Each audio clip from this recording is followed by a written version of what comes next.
One of the most challenging and difficult times in an entrepreneurial's life is when they start looking at succession planning.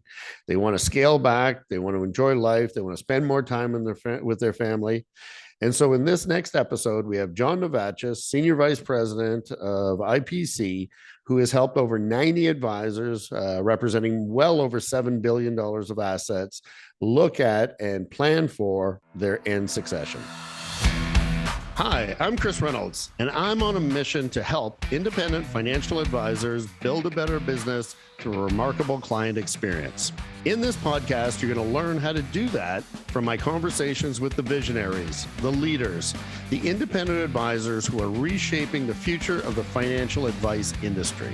At the end of each episode, you're going to walk away with an actionable idea that you can take and use right now, and it will help you to build a better business today. This is Turning the Page. One of the biggest challenges in an entrepreneur's career is when it comes time to wind down and start to enjoy the fruits of their labor. They must think about their clients. They got to think about their staff.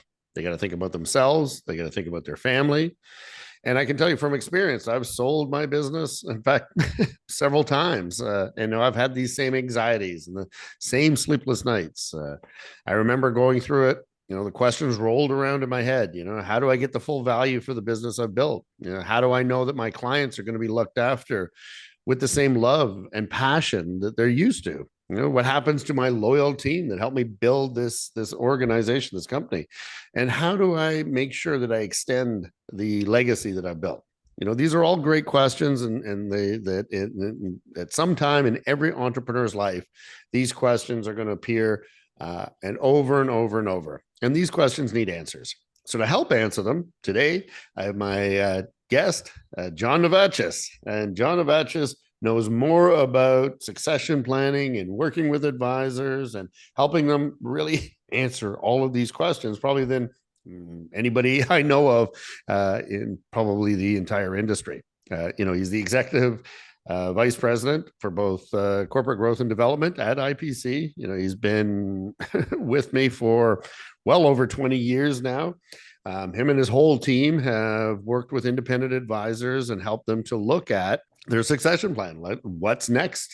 How will they look after their clients? How will they look after their staff? What about location? Like all of these things.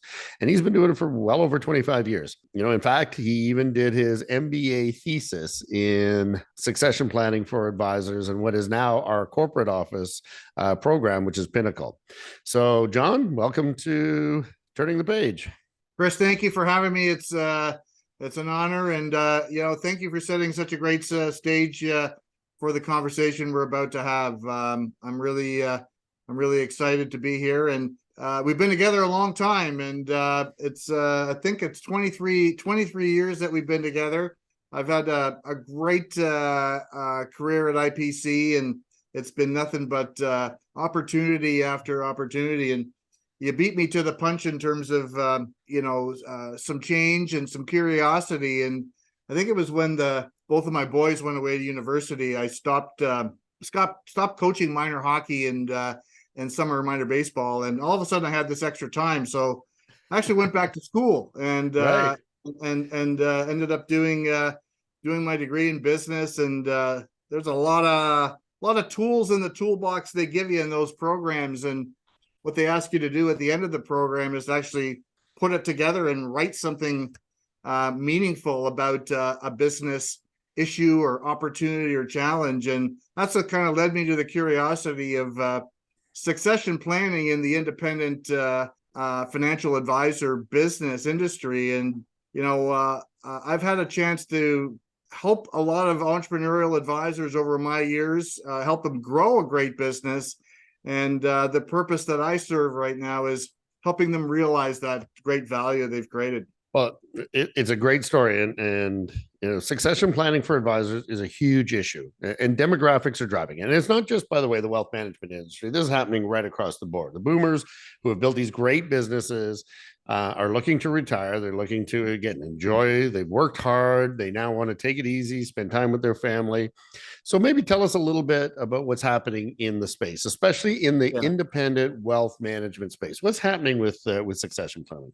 Well, as you said, Chris, it's not a new phenomenon. It's just becoming way more predominant, and what kind of led me to the curiosity was sort of peeling the layers of the onion and the IPC business, and very quickly, I kind of looked at, okay, let me take a look at the advisors that we have at IPC that are approaching a retirement age, and that represented about 50% of the assets that those advisors manage on behalf of Canadians. And then I said, oh, okay, that's interesting. Let's take a look at what do the client demographics look like of those advisors. And actually they mirrored them Right. exactly I was going to say the same. And it's with I wouldn't say it's rocket science, because everybody kind of grew up together and built a business together. And then that kind of led me down the path of sort of, okay, IPC might be a pretty reasonable sample to represent the independent channel of advice in Canada. And if I were to use the mutual fund industry as the proxy to size this, well, the mutual fund industry is probably around 2 trillion. We know that about 40% of the assets in the mutual fund industry are managed by independent advisors. So that's right. 800 billion. And if you prescribe to the theory that IPC as a large independent wealth management firm, number 2 in Canada, is a reasonable sample, 50% of those assets could be retiring in the next 3 to 5 years. So that's $400 billion of assets held by Canadians, managed by advisors that will reach a retirement age. Doesn't mean they'll actually complete a retirement, they will reach that age. And that's how big this is. The other side of the spectrum, Chris, is while you have demographics of aging advisor, then you have the other spectrum of new advisors coming into the independent business. And unfortunately, given the capitalization required, the scale, the cost of entry, there's not a lot of new younger advisors on average coming into the independent channel. So that's creating this gap between senior advisors succeeding and there isn't somebody coming up behind. Right. And you're seeing it in real time. It's happening right now. You and I were looking at this years and years ago. Yeah. You were saying this big trend is going to happen, and now it's actually happened. You have 400 billion looking for succession planning in some format, so they can make sure that their clients are looked after. To your point, we're not seeing younger people in. And remember, it's not just the younger people. I think what we've talked about is you need a younger person with a big enough check to make sure you get your equity value, who actually also wants to run a business. So they have to be a good financial planner, a good business owner, and somebody with capitalization. A hard combination to find. So if you're having challenges in your business, looking to grow, looking for that next big thing within not only your business, but for your clients, happy to have a chat. I do these virtual coffees, virtual coffee with Chris. I've been having some great discussions with advisors right across this great nation of ours. So if you want to have a little chat, just go to the show notes. There's a link there, hit the link, and happy to schedule a call and have a little chat. So what are the biggest concerns? So you've now worked with well over 90 advisors just in the Pinnacle program. What are the biggest concerns that entrepreneurial advisors have when they are facing this sort of decision, this succession planning that they have? There's lots of them, but if I can boil it down to 3. Number 1, will whoever takes over my clients take the same care that I had when I served them for so many years? That is the number 1 element. Time after time, conversations that I have is, will somebody be able to do that? And I'm finding that not everybody, you can't replace people that have been, have had 25, 30-year relationships. Some of these advisors have handed scholarship checks, have handed disability death claims checks. Like, the relationships, they can't be replicated. But if you have a disciplined, consistent way of looking after a client and really rally around that. And I know we'll talk about that in a minute. That care is something that that's what senior advisors are looking for. Right. The second area is really about people. Will you guys look after whoever? Will you take care of the people that I've brought on board? You know, my assistant, my team members, my junior associate. You know, it might be my son or grandson or granddaughter that comes into the business. Will you take care of the great people? And I think that actually the third part of it is the economic part of it. It's not number one. Right. The third part of it is, will I receive a fair value for my business? And fair is the key word. Is I mean, people are very, very respectful, reasonable, and fairness is about simplicity, transparency, really understanding how the valuation was completed, the reasonable payment terms, reasonable risks, so any sort of risks associated with that, and actually tax favorable, you know, in as possible. So those are probably the three things. But you know, I'll tell you what the hardest part that a senior advisor has. It's not these pieces. It's actually the emotional part of it. Right. It's the letting go and transacting, paperwork, economics, running numbers. That's not that hard. It's the emotional factor. Yeah, no, and I can attest to all of those things because, as I said in the earlier introduction, I've sold businesses, and I'm for people who know my background, I was a financial advisor, built up a reasonably successful business that I had to let go of, and all those things. Like, it was who's going to look after. The most important thing to me by far was who's going to look after my clients. Like, these are my friends. These are people who stay at my home that I've eaten dinner with them and their family. I've seen their kids graduate. I've seen them attended their retirement parties. So absolutely, economics is one thing, and then how are we going to continue to make sure that my staff is looked after and the team members that help me build it. So I'm all over that. So now somebody's going through this. They know that it's a couple of years coming up. What are some of the options? So what are the options that if I was an advisor, I'm looking for succession, what are my options? And you've handled all of them. So what would they look like? Well, I'm going to start with the historical ones. And historically, there's really been two primary options, with the third one that's really emerged in the last, I would say, 3 to 5 years, and specifically at IPC.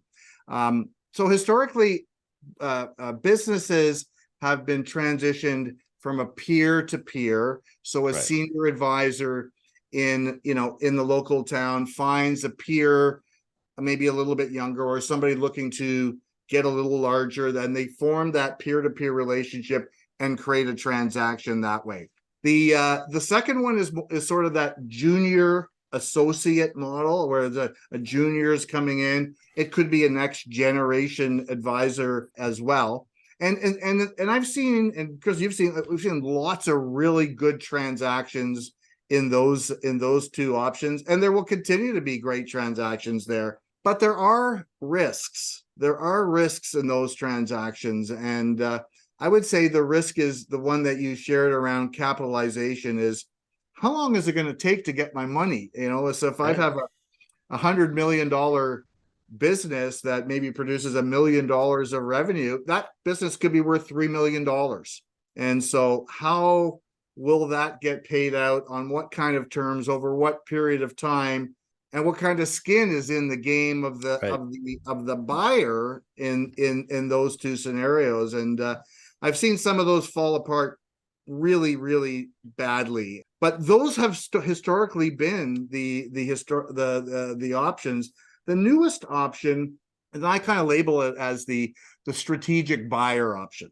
And that's where an institution like IPC is capitalized strong enough to commit to doing the acquisition of the retiring advisor, or soon to be retiring advisor, and then applying a bit of a different model of running the client relationships under a corporate sort of branch model with an employee relationship manager advisors supported with the entire wealth management organization set of resources. And that is going to be a very unique, will continue to be a very unique opportunity in the marketplace. I think we have first mover advantage in this area, and we've been very successful at providing that as another option. And it doesn't mean like every opportunity has to go strategic buyer,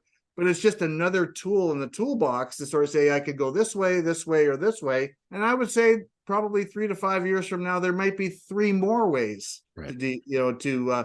or 3 more options to address succession. Yeah. And one of the things, and again, by observation and somebody who's been through it, is, I've seen the junior associate route. And one of the challenges is most advisors I know love to be advisors, love it. Like love dealing with clients, love solving their problems, love making recommendations, talking to clients. But a lot of advisors, including myself, hated managing people. So now you have a added responsibility that not only do you have to look after your clients and you have to look after the business, now you have to manage other people looking after part of your business. And I've seen, to your point, we've seen some big challenges there where the expectations of what they were going to do is far exceeded to what actually happens.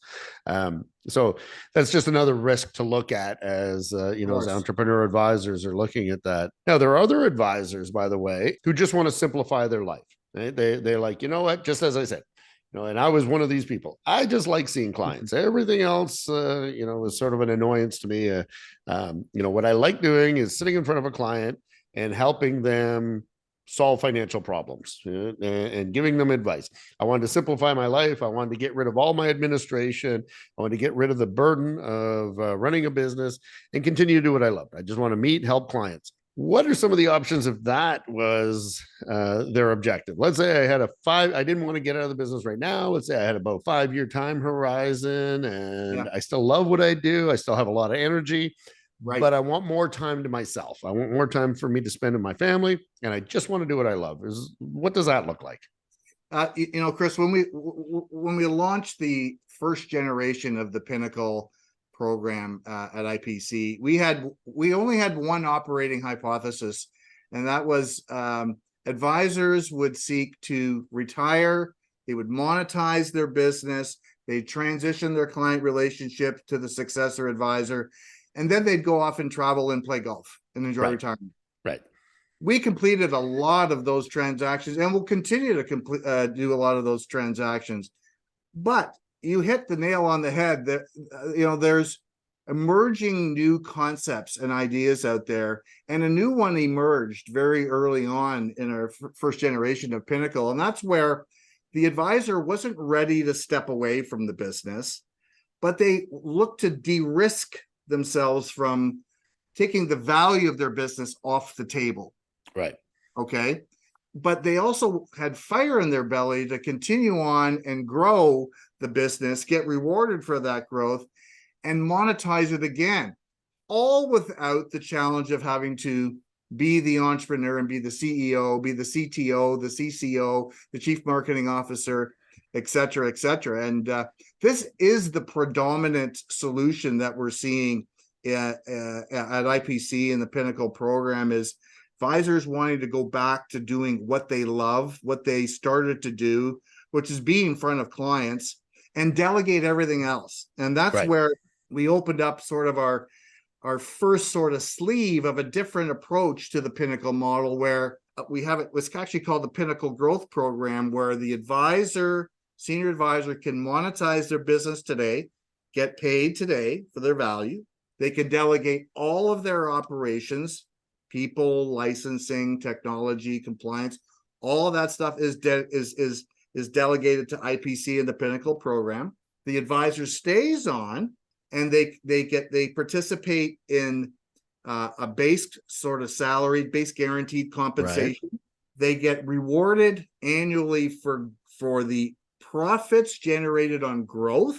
And then in the future, it could be 5 years out, they actually can monetize that growth at the same business multiple that their business was acquired at. So it's kind of created a new approach to growth without carrying the burden and the risk of being the entrepreneur and letting your enterprise value of your great business ride during that process. It's been a phenomenal solution. Yeah, I know that to your point, the majority of advisors think that way. And even as someone who's an executive chair, like you get to pick the things that you like to do, get rid of the things you don't like to do, de-risk your business. And again, time is scarce. So you'd rather spend time with your family and traveling than doing all the administration and the time burdensome things that are taken up in running a practice. The other advisors that I run across are people that say, it would be the perfect world if I don't necessarily want to, go into this program, but the perfect world is, right now I service 200 different families, and I have to have the staff to have 200 different families. I have to do that. What I would love is just to have 50 families, and just my favorite people in the world, and just deal with them, and do something else with the other 150. What's the option for that advisor? I believe this is going to be the next fastest emerging solution in the marketplace. And it's the scenario is, I love what I do. As long as I love doing it, I'm going to keep doing it, but only for the people I feel I can help the most. Right. And or I like, or I like, or I like to work with. And I run into at Costco on Saturday morning and see how the family's doing. We call this program the Pinnacle Optimizer model.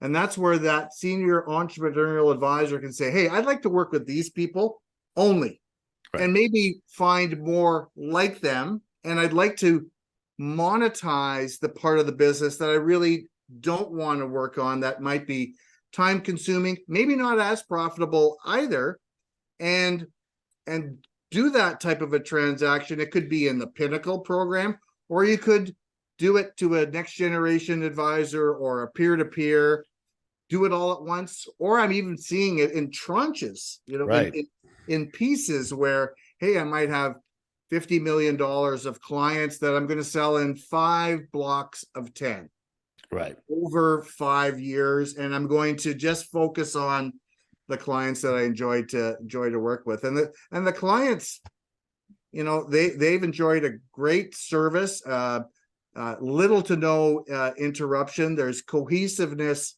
with the senior advisor, and the senior advisor gets to get some of their work-life balance back, and might actually want to reinvest that capacity back into growth of the ideal clients they like to serve. Absolutely. In fact, we've seen, and just in 3 years, we've seen a few people almost rebuild their business again and get to capitalize it again, because they have so much capacity, and to your point, so much fire in their belly, and they're not constrained now by these, the burden of looking after a very large base where not every client was their ideal client, because that just happens, right? So I think we've seen some real success stories coming out of that. The other question I get a lot is, and now talking to us, where do you find these new advisors? Where's that next generation coming from? And more importantly, what are the qualities that you're looking for when hiring these advisors? We've enjoyed great success recruiting from the bank firms. In the bank firms, the model used in those bank firms doesn't allow people that really want to build a career serving a client base that opportunity to build a long-term relationship. So they tend to sort of cap out very early. So we've been able to bring on some very good people there. The credit unions, advisors have great client relationships. That's really an important quality at the end of the day. Some of the professional associations, maybe serving the dentists and the doctors, we've been able to bring on some. That's true. Some very good advisors there. And if I were to sort of think about the 3 qualities that are important here, I think everybody might just sort of say, is that person the most technically sound person in the world? And I would say that's probably not the most important thing. The most important piece is really the passion, the dedication to really deliver a world-class wealth management experience to clients. That's number 1. If you have that passion and dedication, that will take you a long way in our industry. The second area is really individuals that really thrive in a systemized approach to looking after things. It Right. can't be one meeting, I'm doing it this way, the next meeting, I'm doing it that way. It's a consistent, repeatable, high quality approach where the process runs and I get to show up and be great with the client and really listen to the client. Because if I'm worried about the process, I'm not listening to what my client needs. Exactly. Right. And the final piece is really, I would say, the competency pieces. Those individuals that really want to build a career, a growth opportunity in the business to be the best advisor they can be. They might actually start off being a junior advisor, move into a full, an IROC advisor, move into more of a portfolio manager advisor, maybe move towards being a retirement income advisor. The opportunities for advice and the growth are astronomical in this business. And so people that really want to be the best they can be, those are the people we want. Yeah, no, very much so. It's all about, because we already have a client base. It's all about being process oriented, service, and dedicated to the client success and giving advice. And now the final question, and by the way, I could talk about this all day because it's one of my favorite topics, is as entrepreneurial advisors are building their business, what makes their business more valuable? So at the end, they want to extract this would be my objective if I was an advisor looking at succession plan. I want to extract, the maximum equity that I can. I want to make sure that my clients don't experience disruption or feel that they're getting pawned off, or I want them to feel good about the whole thing. And I want, the staff to be comfortable that they can move as a unit with the business. So if you were to give somebody like, if I was the advisor and these were my objectives, what advice would you give? Great question. And I would first start off by saying and asking yourself the question as the business owner is, would I buy my own business? Right. And if you start there, that will be the catalyst to sort of drive you down to another level of questions like, what is my client experience like? Is it consistent? Is it repeatable? Right. Do I actually, do planning for my clients, or am I doing it ad hoc? Do I have an investment philosophy? Do I have a great client communication strategy? Do I have a way that I regularly communicate in events with my clients, recognize my top clients? And I think I think when we look at what's happening in the demographic side of the business is, if you recall the old supply and demand curve in economics, when those two things intersect, supply and demand, that's when you have the perfect, what they call equilibrium price. Right. That's where there's just enough supply for the demand required, and that's the price that determines that. Well, with demographics affecting the industry, that one could say that the supply of businesses will start to increase and could increase substantially. So when supply starts to increase and demand is the same, actually the equilibrium price can come down. Right. And that's because buyers will become more choosy about what they want to buy. And so the better business is going to be the one that's going to receive the premium price. So if you're just thinking about, my business is worth X times trailers, but I don't really have to worry about the experience stuff, or I don't have a great office, or I don't do plans, or I may not have the best files, or I may not be embracing technology or a consistent investment philosophy. Those are the businesses that will have detraction to their value. And the ones that solve for that, they are going to be the ones that will have the premium price. And every business is only worth what a buyer is willing to pay for. Right. And to that, and I've talked on this show many times about this. Your business is also only worth something if it can transfer from one person to another. If it's all about you and it's all about how you do it, and it's all about, or I've seen people who it's just their portfolio management, that's not very duplicatable. So No. you're going to have a very, very challenging time having someone take that business over and doing what you do. The other longtime listeners of the show will know that I've talked about Starbucks and the whole Pike Place Right, model, where right, you right, want to create a model that is easily duplicatable, because the more duplicatable it is, the more valuable it is to somebody else will buy. And that's where you get the much bigger multiples on those types of businesses. right. So this has been great. As I said, I can talk all day on this particular topic, but I'm going to do a few rapid fires just very quickly. I was asked 3 questions. It's the first thing that pops in your mind. So, John, what are you passionate about? You know, I am really passionate about helping our entrepreneurial advisors realize the value that they've created in their business.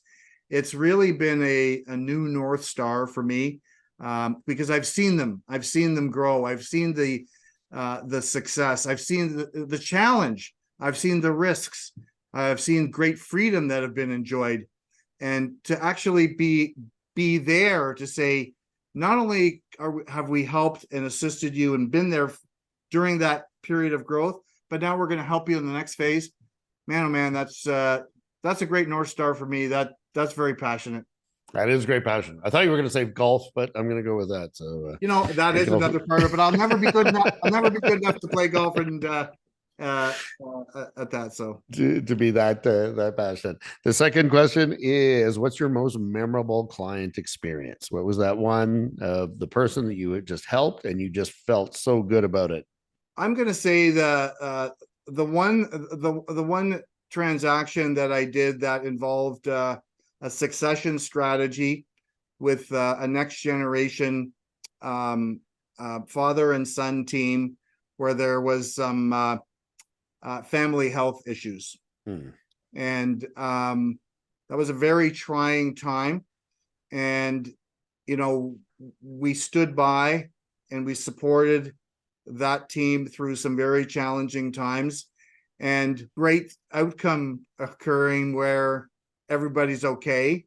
And we were able to execute the strategy in the way that we had designed it. Yeah, like I've probably got 3 or 4 like that, Chris, where it's not just let's just do a transaction or let's do an experience. It's really the journey. And I think I've been not only a great advocate for them, I think a great ambassador, a great coach.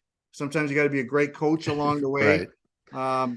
And sometimes sometimes there's a little nudge to say, hey, this is okay. Right.